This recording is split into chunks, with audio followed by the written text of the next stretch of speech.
the pronouns of she, her, and hers, and I am a program manager with Ohio 4-H, specifically with older youth development and Ohio military kids.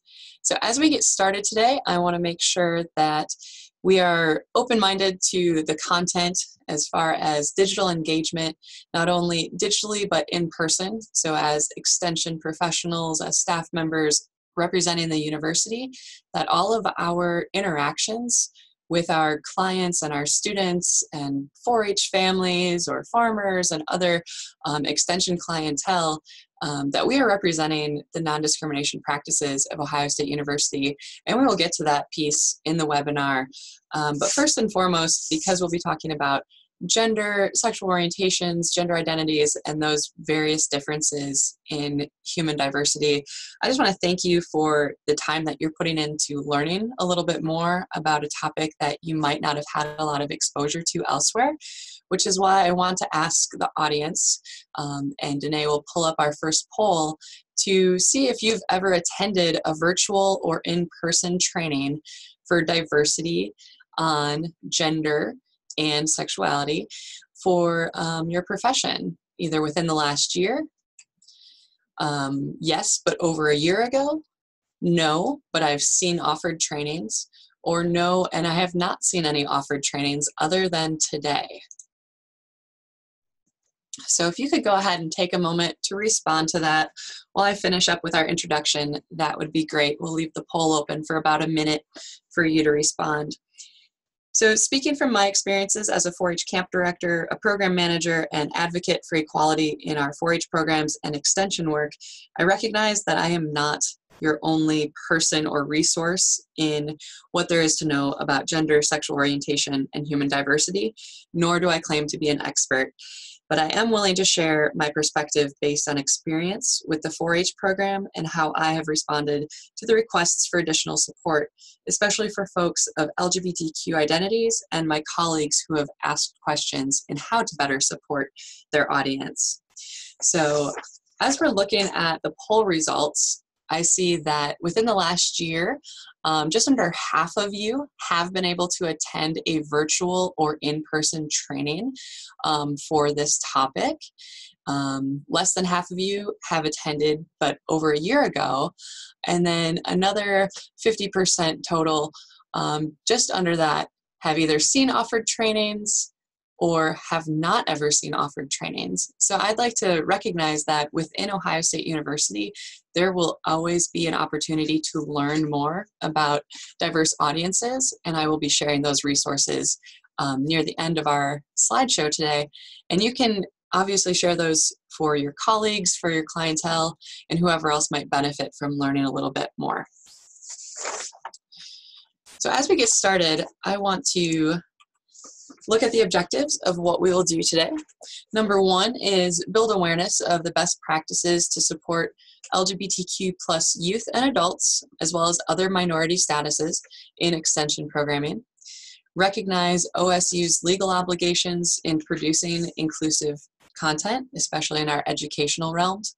And then also describe steps to create an inclusive environment for all through positive education. So while those objectives can seem a little bit narrow, specifically to the topic of gender and identity inclusion, please recognize that some of the best practices and tips can also be applied to other minority statuses, and they just simply need to be enacted with that particular title or topic. So think that in the back of your mind of when we talk about inclusion, while it might not be a particular audience represented in today's webinar, how might you think about those tips and tricks to be more inclusive in your content going forward as an educator?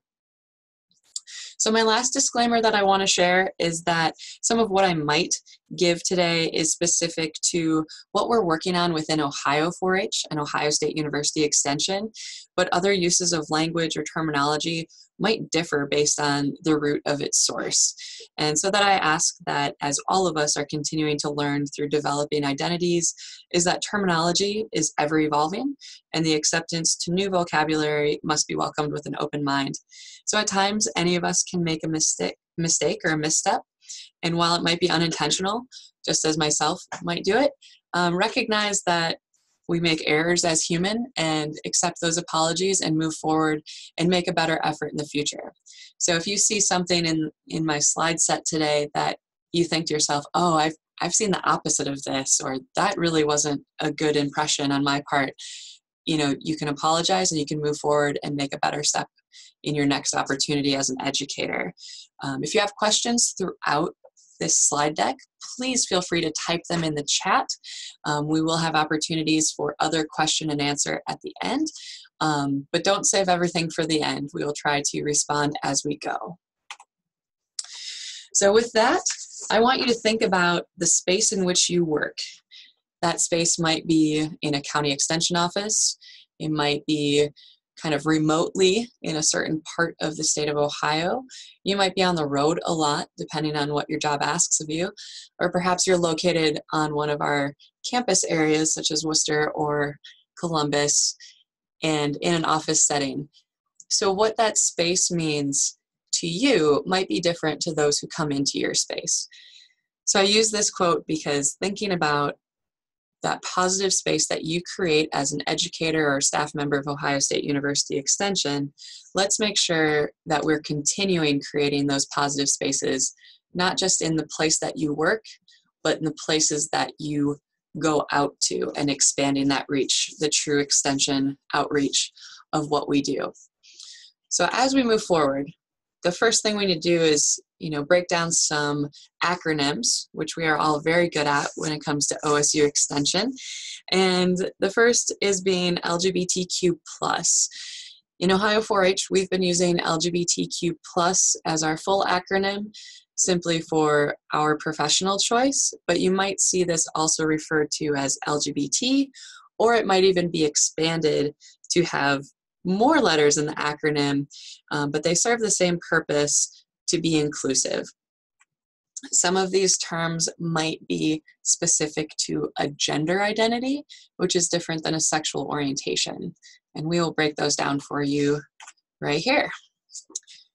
So first, the L of that acronym is lesbian, which would be a female who is attracted to another female. Gay represents an umbrella term of anybody who might determine themselves, male or female, to be gay in the LGBT community, or specifically a male attracted to another male. B stands for bisexual, which is a sexual orientation where it could be male or female, attracted to those of either sex. T is transgender, and that is a gender identity which someone has determined that their biological sex does not match the gender of their likeness. We'll describe that a little bit sooner. Queer or questioning represents the Q. You might hear it in different frames, but recognize that queer is not to be seen as a derogatory term, but specifically to someone in the LGBTQ community, that it is more of a reclaimed term used with pride. Of course, with any of these terms listed, if someone is using it in a negative light, that is definitely something that we want to avoid. But if somebody within the queer community is introducing them as such, that is an accepted term. Questioning might be somebody who does not recognize where they sit on a gender or social or sexual identity spectrum at this time, and that's accepted as well. When it comes to the plus at the end, we want to make sure that all self-affirming gender identities are also included. So that would include folks who might be asexual, agender, or two-spirited, and a host of many other definitions. Given our time today, I can't go through all of them, but I want you to recognize that there is more than just the LGBTQ of that acronym. On the flip side, we have other definitions that are worth noting. Somebody who might define themselves as straight is a sexual orientation, such as a male who is attracted to a female or a female attracted to a male. So that is what you would see as a heterosexual relationship, someone who is straight. Cisgender is a term that doesn't always get recognized in context of defining it when we bring up transgender. You'll hear transgender recognizing somebody who is a different gender identity than the biological sex they were born with. Therefore, the opposite of that is cisgender, somebody who identifies with the biological body and the gender identity they were born with. If I were to introduce myself to you as Kayla, I am a cisgendered female. That is telling you that I was born a female biologically and I identify as a woman. That would look differently for somebody who says they are transgender. And additionally, an ally. You might hear this term. An ally can be somebody who is perhaps straight and cisgender and supports the LGBTQ community, even though they do not identify as LGBT themselves. You can also be an ally to the LGBTQ community within the community, but also think about where you can be an ally to other underserved or minority groups without being part of the group. So this is one of those times where I'll ask you to reflect, can I be an ally to people who are differently abled? Can I be an ally to somebody of a different race? So keep those things in mind as we move forward today. Breaking down biological sex as a definition, this really just serves as a kind of a gender identity 101 piece. Biological sex is what someone is born with. The hormones, chromosomes, and body parts determine who this is for you. So examples include being male, female, or intersex based on anatomy, where gender is determined by a person's emotions, feelings, presentations, expressions, and so on. So this is where my gender, I would say that I'm a woman. And as a child, I was a girl. But for somebody who might be transgender, that gender identity may have changed over time. And so this is where we really want to recognize that somebody's biological sex is different than their gender. We want to cue into this, especially as educators in the extension profession, because we often ask for somebody's gender in a registration document. And the question is, what are we looking for when we ask that of somebody? Or are we asking them their biological sex? So keep these two terms in mind and how they differ. So again, transgender is somebody whose gender has changed based on their biological sex. Cisgender is somebody whose gender aligns with the biological sex they were born into. So in addition to gender, there's gender identity, the gender that they most feel closely aligned with. So I throw in another example term of genderqueer. If you ask somebody to fill out a form of their gender and they didn't write male, they didn't write female, they didn't write man, they didn't write woman, but they wrote genderqueer or gender fluid, this might be somebody who recognizes themselves between these gender binaries.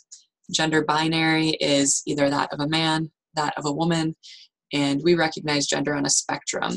So genderqueer is an accepted term that somebody might pose themselves as their title of gender identity. Gender expression is simply the way any of us choose to express our gender, such as what we choose to wear, how we present ourselves. To some, it might be more masculine, even though they are a female. To some, it might be more feminine, even if they're a female. And same can go for males. We look at people identifying themselves the way they want to, and the expression is how they dress, how they act, and such. Androgynous is somebody who chooses their expression based on a mix between the two. You might introduce yourself to somebody who's androgynous and not know what biological sex or gender they are. And that is absolutely okay, but that's what that term means as well. The reason I wanted to just break down these definitions quickly about LGBTQ+ is because it's not just a 4-H thing, it's not just a extension thing or a university education thing.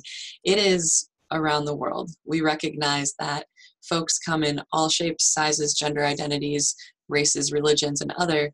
So we want to recognize what happened with Ohio 4-H in the last year that has allowed us to kind of start breaking down some barriers and welcoming folks into these conversations. And it was requested based on young alumni and 4-H youth who wanted more education for their 4-H staff and their volunteers to recognize what their identities were. So what we did was we brought together a committee of 9 people, included young alumni and adult 4-H staff, and we met for nearly a year to plan a 2-day event last April. We had full support and approval from OSU Extension, the Dean, the College of Food and Agricultural Environmental Sciences, as well as the Office of Equity and Inclusion from the College of Food, Ag, and Environmental Sciences. So if you had heard about this event, the Ohio 4-H LGBTQ Plus Summit, it brought in 130 people from 15 different states last spring. And we're looking to do the same this coming fall for what's called Diversity Dialogue.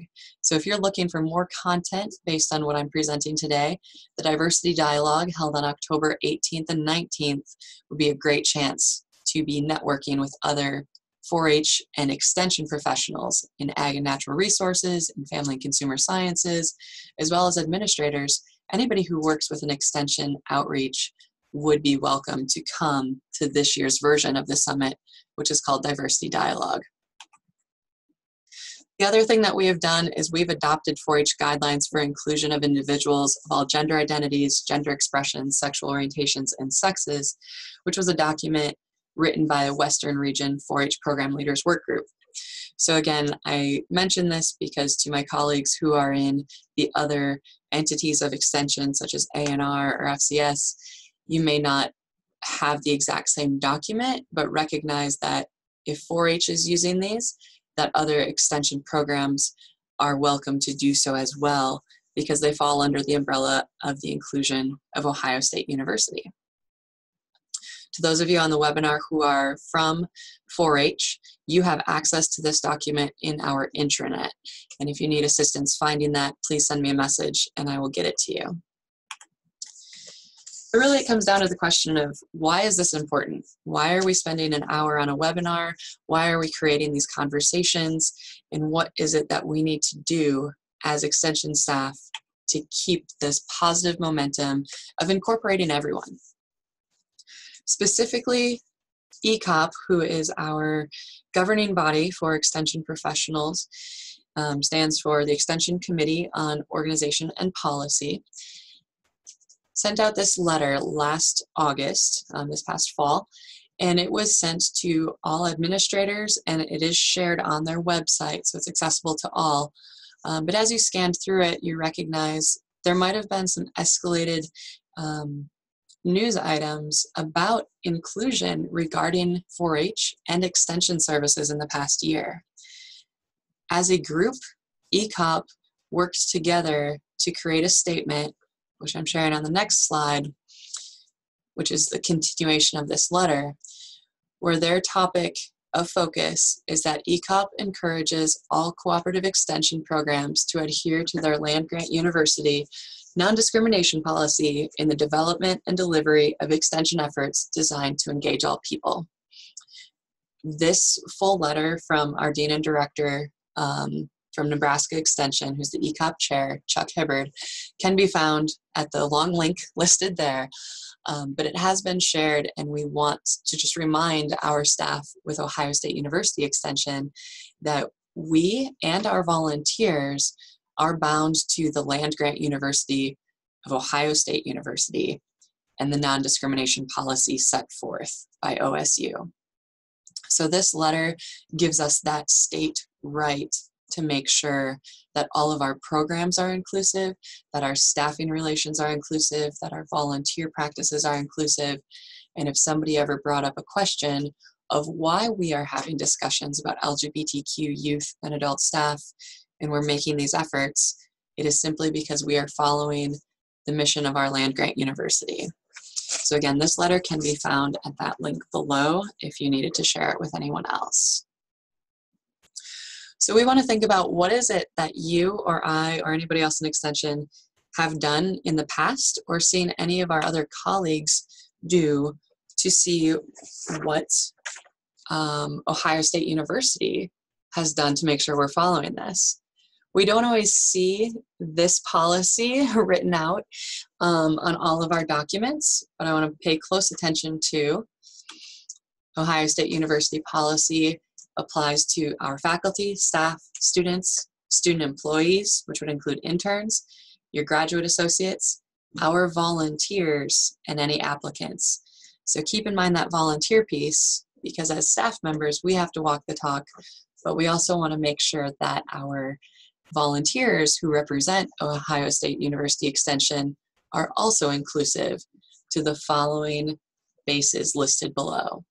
I've underlined gender identity or expression specifically because we just went through those definitions. Sometimes people don't recognize the difference between those, but gender identity and gender expression are two different things, and we don't discriminate on either of those. Same with sex or sexual orientation. Again, two different pieces, non-discriminated against. And this is in our activities, programs, admissions to our activities, as well as employment. So that document can be found at the HR website listed at the bottom of the screen.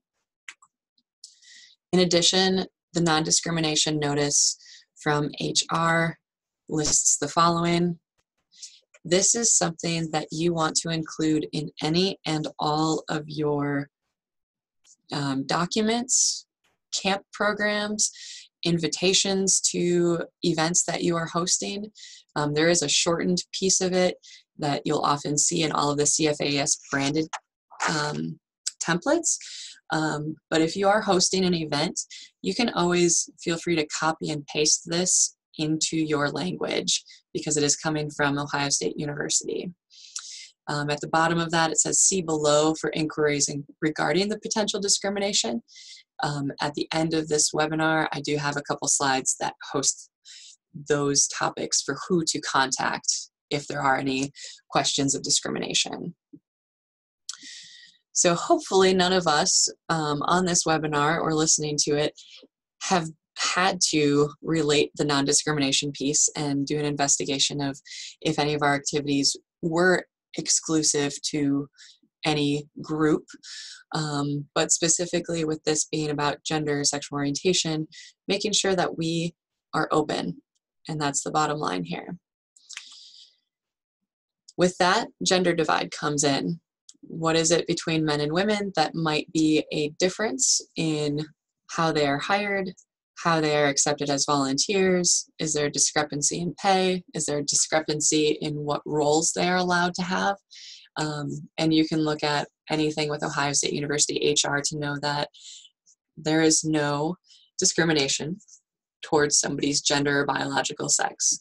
But we do know that there are noteworthy gaps in gender-dominated fields, such as digital content, being online, computer sciences. When we think about agriculture versus education pieces, are there some roles that you see more primarily dominated by males versus females? Think about that and think about how we can include more people in our programming if we start to use a little bit more gender inclusive language.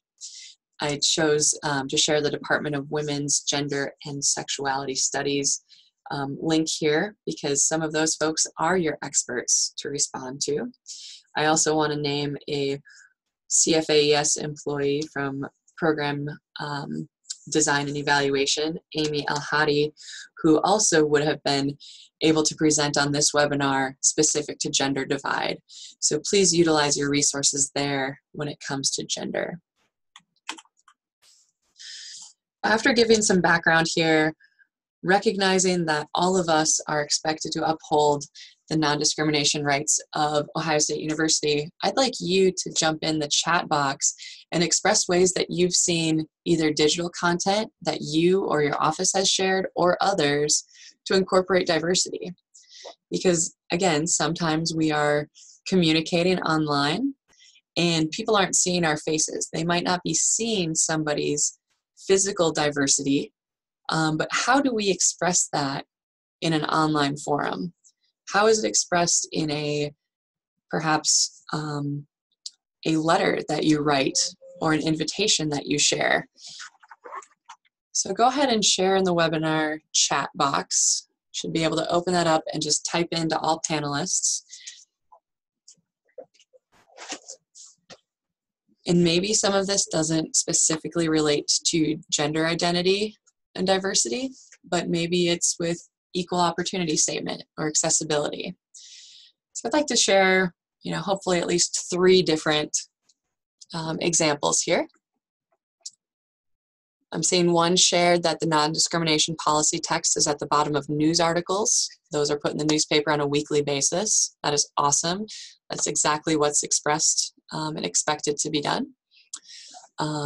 Another user has shared that email signatures expressing preferred gender pronouns.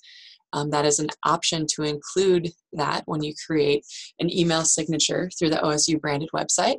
So if you were not aware of that, please check into it. And then another one here is using subtitles and videos. So those are all different ways that we have made an effort to be more inclusive, even if it doesn't happen overnight. When one person tries it, another person might see it and ask, hey, why did you include that in your email signature? And it creates a conversation. So I'm seeing a few other things here. Trying to move away from cisgender pronouns in published materials using they instead of she or he. That's excellent, thank you. And then also writing out, instead of saying boys and girls, ladies and gentlemen, we say campers or participants, which that can be utilized across all avenues and also shared in my best practices coming up here. So thank you for sharing those, folks.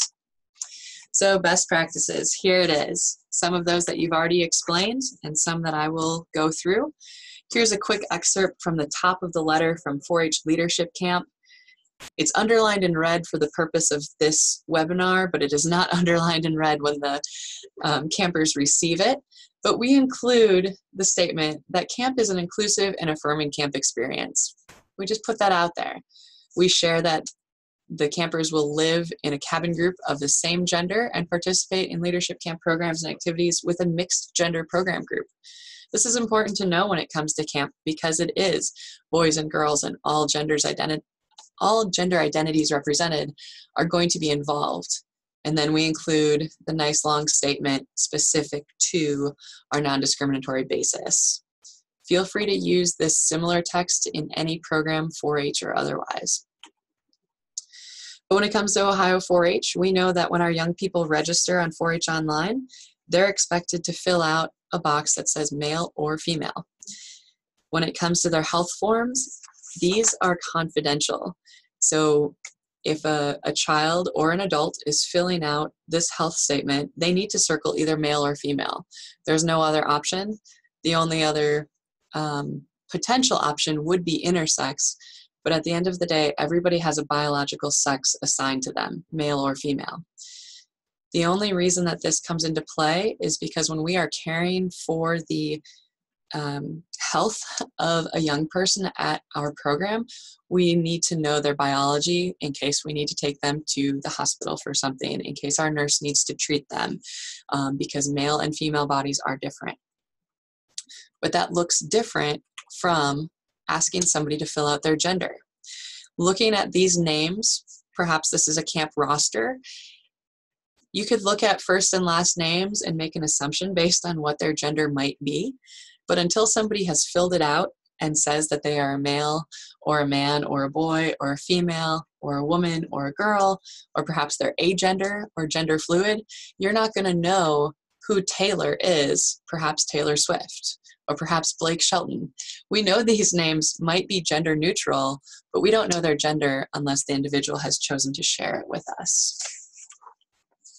Another way that we have made sure that we are a little bit more inclusive in our print materials is instead of giving a dress code specific to males or females, we simply say what's acceptable and what's not acceptable. So even though Ezekiel Elliott is a really great football player, chooses to pull his jersey up and in crop top formation, whether you're a male or a female, it's not acceptable at our 4-H program. So think about ways that you can change dress codes that might have previously been involved, maybe even for an extension conference or professional development or a banquet style event that you are attending. There might still be some, I would say, outdated expectations for females and males. Sure enough, at leadership camp, we found this out a couple of years ago when it was brought to our attention that they would like to see the dress code changed. So think in your mind after reading this, how could you make this dress code more inclusive? We want them to have a slightly more dressy outfit for final evening at camp. But do we need to say what the females can wear and what the males can wear? We chose to update it with simply still saying, it is a slightly more dressy outfit, and here are your options. Whether it is sundress or skirt, male or female, nice pants or khakis, or a nice blouse or shirt, as long as you're wearing clothes and they're appropriate and you're wearing the appropriate closed-toed shoes, we want to make sure that we are open to all of our gender identities at our camp. Think about next time you go to a program and you see a dress code. Is it specific to male and females, or is it not? How could you suggest that we change things in the future?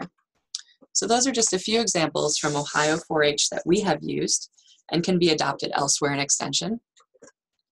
But also we want to look at our verbiage, both in person or over social media or other content digitally. How can we create inclusive learning environments? One is when you're welcoming a group. I can't look back unless I listen to the recording to see how I introduced this group, but I'm going to guess that it was something like welcome everyone or welcome folks. I'm glad to see everyone here, or it's great to have you join us, and I want to welcome each and every one of you. These types of language create a very different indication than the gender binaries of welcoming only the men and women, or welcome ladies and gentlemen, or good morning boys and girls. So that was shared in the webinar chat that we've been trying to be more inclusive and exclude those gender binaries and make it open to all. Another tip to do is when you're introducing yourself, you can use your pronouns. So for me, I'm giving a presentation here today specifically to an audience who's perhaps expecting this, but there might be places that don't expect you to share gender pronouns. So if I said, my name is Kayla Oberstadt, I use the personal pronouns of she, her, and hers. And during today's program, if you feel comfortable in doing so, I invite you to practice introducing yourself with your pronouns as well. It might be hard to do the first time as an educator, but trust me, once you've done so, it makes a huge difference to the audience that you're working with. People might not come out to express that they are gender non-binary or gender non-conforming, but just simply by saying it, you have now opened yourself to be a safe person to other people in that room. Other pronouns that people might use other than she or he might include they, or it might include zay or z, spelled with an xe or a zey. There are many gender pronouns out there that people choose to identify with. Another thing that you might choose to do if you are in person welcoming a group is, if it's appropriate, and you're describing the locations for restrooms, if it's applicable, indicate where gender neutral locations might be found. In a few of our university settings, especially in Columbus, there are gender neutral locations for restrooms or family restrooms. And I'd invite you, if you are an educator, to find out where those are in a building so that you can present that as an opening to your audience so they know if they are gender nonconforming or if they are transgender, that they are welcome to use a restroom of their choice. Another example that we might want to look at both in person or online, such as I'm doing today, if I was having a webinar with young people and I'm asking them to make sure that your parent or guardian signs this document before coming to State 4-H conference, awesome. Sounds a lot different than saying, be sure that your mom or dad signs this document. And you can infer your own reasons of why that might be important, but it might be because a child doesn't have mom or dad at home. They might be raised by grandparents, they might be in foster care, or perhaps when we're looking at gender identity and orientation, that this child has two moms or two dads, or maybe it's a single parent. And so we don't want to always assume that a child has a mom and a dad in their life, because that is by far not the case in today's society. So use language such as, be sure your parent or guardian, and follow it up as appropriate. Other things you might do is if you're describing a situation of yourself or a participant in an appropriate example, using a word such as spouse or partner. While this could be a same-sex spouse or an opposite-sex spouse, just by using the word spouse, you've avoided things such as wife or husband, recognizing that somebody might be gay or lesbian or bisexual. You don't know their orientation. You don't know if they're even in a relationship. So again, if it's appropriate to refer to somebody's spouse or partner, do so. Maybe it's for yourself and you're used to introducing your husband or your wife as such. Try it out one day and just say, this is my spouse, so-and-so.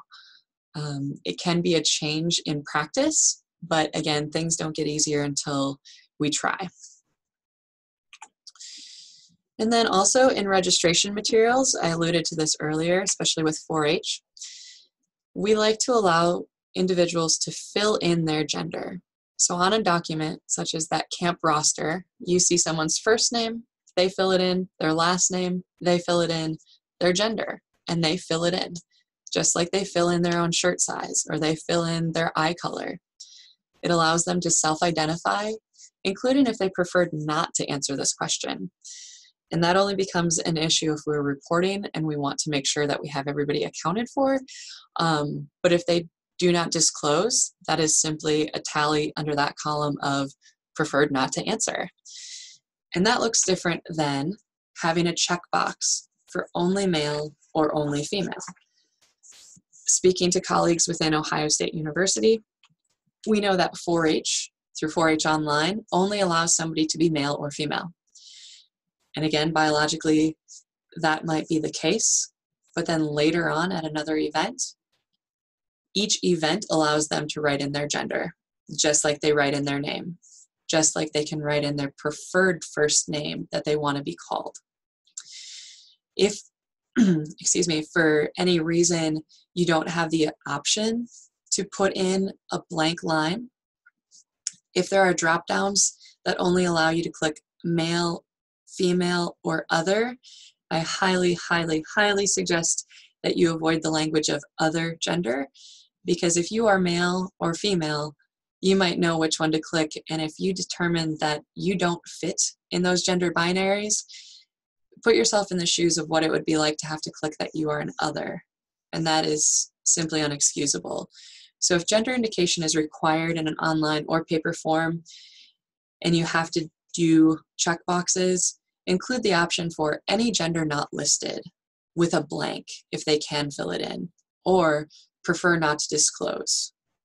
So make sure that those two options are listed so that somebody can feel comfortable and not feel like they're simply put into one of two boxes.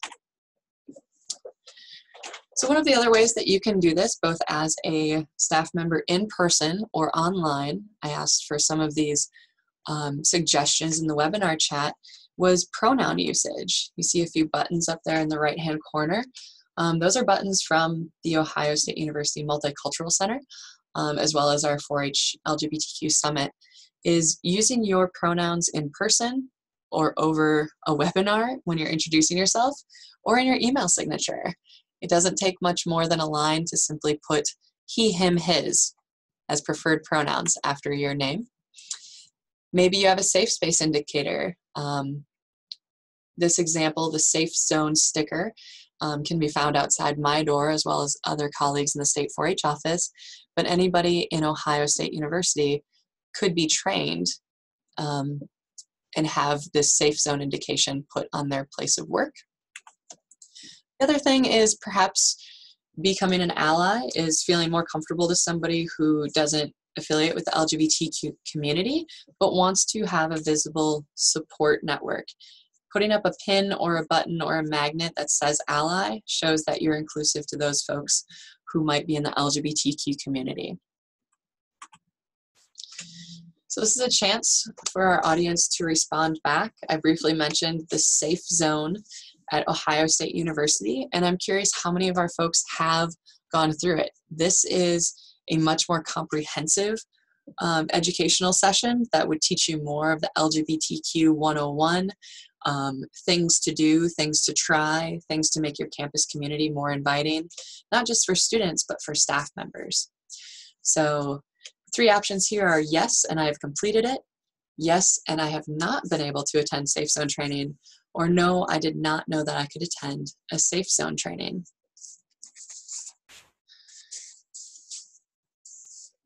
So go ahead and answer that. We'll give you another 10 seconds to click, because our next slide is going to show us how to register for such an event if you're interested in getting more background knowledge on this. So it looks like the polling is done. We have only had 1 person on our webinar complete the Safe Zone training. Another 3 know about it but have not been able to attend. And yet majority of folks on this webinar did not know that they could attend a Safe Zone training. So please take a look at this link. MCC stands for the Multicultural Center at OSU. They have education and training opportunities throughout the year. Quite often at the beginning of semesters, so that new faculty and staff can get on board. But this event is offered multiple times throughout the semester. It's a 2 to 3 hour program, and it's offered by the Office of Student Life and Multicultural Center. I see a comment in the chat that somebody has attended. It was excellent and highly recommended. So thank you for sharing that. So what if you haven't been there, and other ways to practice inclusion? I do want to recommend that you introduce yourself with personal pronouns, that you can remind staff and volunteers to model appropriate behavior. And if at any time somebody second guesses you or questions, you return back to that original non-discrimination statement of Ohio State University that says staff, volunteers, students, and anybody involved in our programs are required to do so. Also keep in mind that you are listening with an open mind, not making assumptions of others. If somebody introduces themselves and offers their partner or their spouse to attend, don't make an assumption that because they use partner or spouse that their significant other might be gender nonconforming or is of the same sex. You know, recognize that we don't know these things until we meet somebody in person and they share. Also take action when you recognize others engaging in conduct that might be harassing or discriminatory, such as interrupting inappropriate jokes. I have been in seminars where there are still comments being made that are derogatory specifically towards women or specifically towards men, or kind of common gender roles that might have been filled once. And we recognize that as a university, we've moved forward over many years, that extension has moved forward, and 4-H and our agricultural and our family living programs have continued to move forward to help educate our clientele on this. Always speak up for the voices not present, and also express confidentiality. If you have a client or a student who comes to you or shares something on a registration form that they might be transgender, it's not your role to out this to anyone. It is a Title IX offense to share that information with somebody who is not authorized to have that, just like it's not your duty to share somebody's health information from their confidential health paperwork at an extension event. So recognize that that is confidential information. I want to look at a quick evolution of how we've responded to program needs within 4-H. At the beginning, we recognized that the request from teens at 4-H conference is that they had more opportunity to learn about diverse topics.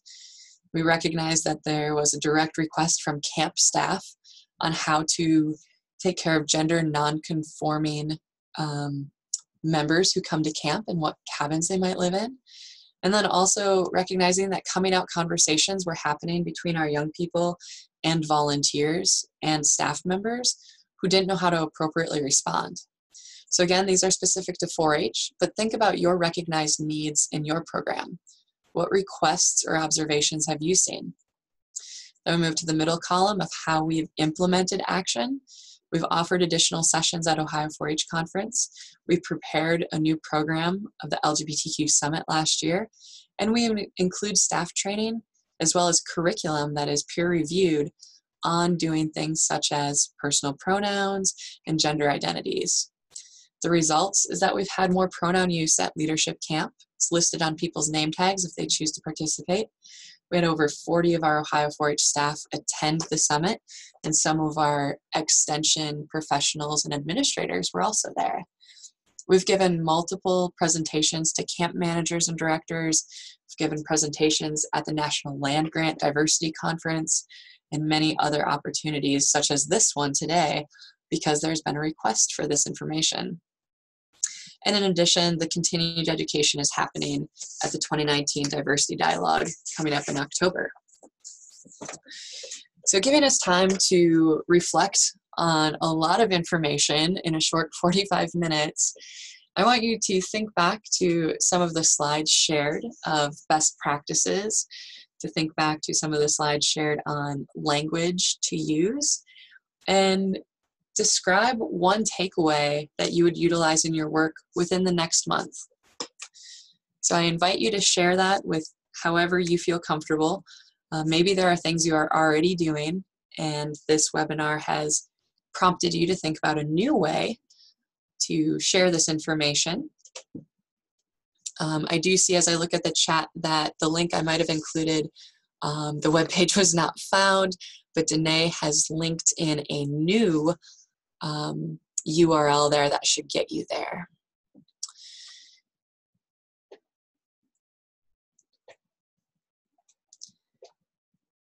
So looking at our list of attendees for today's webinar and knowing that folks will be reading and listening to this recording later on, I'd like to be able to read out loud any of the other recommendations or new insights that you guys share in the chat.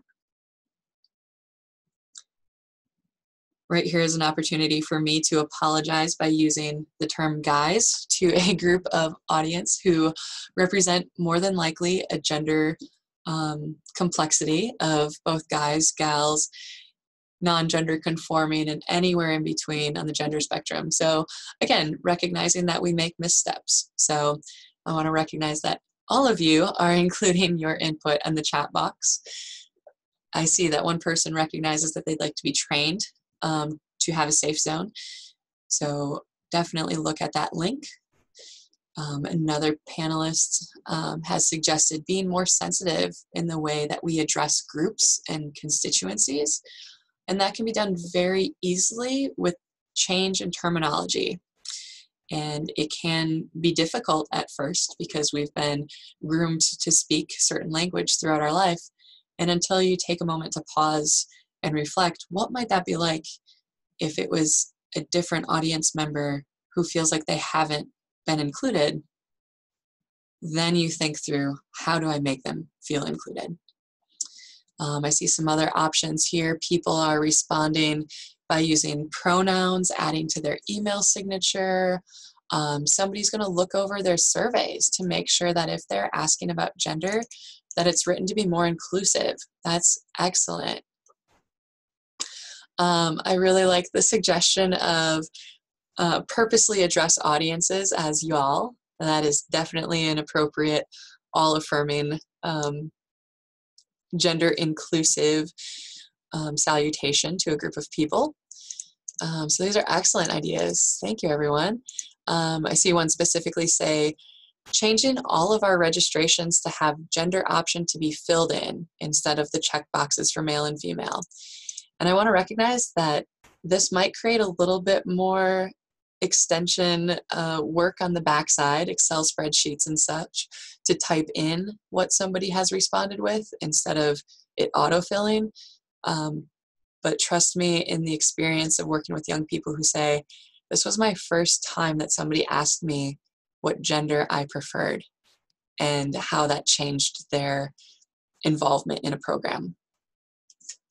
If you have any questions about how to do that, please feel free to reach out, but I see a lot of you wanting to make these changes in the next month. So moving forward, as we think about what we do as extension professionals, if we're delivering digital content, if we're typing a document, if we're creating something to be published and it has to be reviewed with extension branding or marketing, these are all things that we might not consider on a daily basis, but before it reaches a publishing standpoint or before I can put it online for digital content, we want to have another person just read through that and make sure it's appropriate and that we're not excluding any of our audiences. Again, I say any audience because while this content might be specific to gender identities, sexual orientations, we also have race, religion, ethnicities, veteran status. Any of these things might need to be reached in a more broad focus than focusing in on one or two binaries of a particular theme. So what would you do if a parent showed up at an event and they questioned the orientation or gender identity of a 4-H member, volunteer, or extension staff? So these are just hypothetical questions that have occurred in extension programming. So think about what you would do if a parent has questioned this and what our best practices might suggest you do. A way I might recommend is following up with this question by saying, you know what? Because we are an all-inclusive program with Ohio State University, whoever represents their sexual orientation the way they do, that is acceptable and they have just as much of a right to be at this program. But no, I do not know what their sexual orientation is, nor is it important for me to know that as the director of this activity.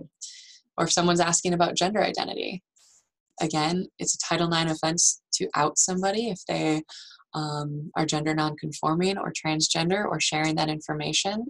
So simply say, you know, I can't answer that for you, but if you'd like to know more, I welcome you to ask that individual. And again, it might feel uncomfortable, but at least you're not sharing it on behalf of that person. You know, what would happen if somebody arrives to your workshop or a training such as a webinar like this, but they have had to register and we made a name tag for them and their name tag gives their full name that they do not appreciate. Let's use Alexander, for example, and they want to be Alex. Well, we would make that accommodation to make Alex a new name tag. And what if it was somebody who has a different name entirely? It's not just a shortened name, but they come in and they have expressed their identity as transgender and their biological name on their 4-H online form is not the name they want to be used at their 4-H meeting or their program. It is not too hard to write out a new name tag for them. Again, this opportunity could make all the difference in the world in creating an inclusive and safe space for your participants. And now what if somebody threatens to not enroll their child in 4-H because of concern that there's LGBTQ plus individual in their 4-H club or county? Well, we've faced this. We've recognized that there is likely somebody of LGBTQ status in their club or county. And the direction here is to say, again, 4-H and our extension programs are open to everyone. Our agriculture programs are open to everyone. Our family and consumer sciences programs are open to everyone. This healthy living workshop is open to everyone. If you're choosing not to come because of concern of somebody of a different affiliation, then I'm sorry, this must not be the right program for you today. And if there are more questions on that, that's where resources such as these will come in. The hr.osu.edu/services/ELR is where you can find the contact folks to follow up if you need more specific language on recognizing anything about faculty and staff with human resources in regards to gender identity or sexual orientation, as well as the Title IX at osu.edu for any Title IX concerns for complying with this Title IX Act, which includes sexual discrimination, harassment, and violence. Again, hopefully we don't need to use these resources, but they are available to you. I mentioned that 4-H has had specific resources for gender identities, expressions, and sexual orientations. University of California has a branded document that's been reviewed by their legal team. Again, while it is for University of California, that is their land-grant university, it might help you with some of these definitions and tips to use in your own program. Again, these are not 4-H specific. They can be used across extension. For questions specifically in our university, the College of Food, Ag, and Environmental Science Office of Equity and Inclusion is an excellent resource. They have been nothing but supportive in the efforts that we've done here at the State 4-H office. And although there's been a staffing change, Kathy Leckman may have been your contact person previously. She is now at the Kerwin Institute. Dr. Leo Taylor and other staff are still there ready to answer questions as needed. So if you're looking to change a survey, change gender affiliation for people responding to registration, those kind of things, those are your people to respond to. Also, looking back in the webinar, there was a letter from ECOP that was shared, and in that letter was a YouTube link. And that YouTube link is here. That is about an hour-long virtual meeting that took place between extension professionals and administrators that give very much the description of why these topics have come up and how we can better serve our minority audiences. And then another great resource is to mark your calendars for October 18th and 19th. October 18th is Professional Development Day, open to any adults who serve youth organizations within Extension. And October 19th is specifically for those ages 13 to 19 to attend on a Saturday.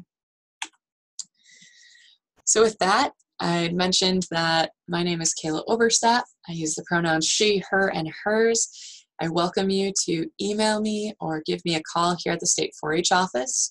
While I work specifically with older youth leadership development and Ohio military kids, I have been answering questions even to colleagues outside of Ohio and how to make our practices a little bit more inclusive.